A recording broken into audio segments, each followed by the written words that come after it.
ముఖ్యంగా ఆర్థికంగా బలహీనమైన, మానసికంగా బలహీనమైన వాళ్ళని ఇంకాస్త మనం అన్యాయం చేసే ప్రయత్నం చేసామంటే వాళ్ళు పైకి ఏం చేయలేకపోవచ్చు. దేవుడు ఇలా చేశాడు అని కళ్ళజోడు తీసి కళ్ళు ఒత్తుకుంటారమ్మా, కానీ ఆ ఉసురు మనకి తగులుతుంది, ఆ ఉసురు మనకి తగులుతుంది. ఎందుకంటే భగవంతుడు బలహీనుల పార్టీ, భగవంతుడు పేదల పార్టీ, ధనవంతుల పార్టీ కాదు. ప్రత్యక్ష ప్రమాణం చెబుతున్న భగవంతుడు పేదల పార్టీ, ధనవంతుల పార్టీ కాదు. కుచేలుణ్ణి ఐశ్వర్యవంతులను చేశాడు, కుబేరుడు అప్పు ఇప్పటికీ తీర్చల. దేవుడు ఎవరి పార్టీయో మీరు చూసుకోండి.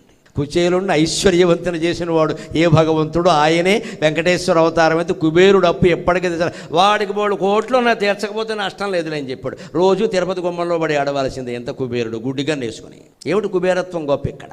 భగవంతుడు పేదల పార్టీ, భగవంతుడు బలహీనుల పార్టీ, భగవంతుడు మానసికంగా దుఃఖపడేవాళ్ళ పార్టీ, భగవంతుడు సుఖంగా ఉండేవాళ్ళ పార్టీ కాదు, దుఃఖంలో ఉన్నవాళ్ళ పార్టీ. దుఃఖంలో ఓదార్పే కరుణ, ఆ కరుణే భగవంతుడు.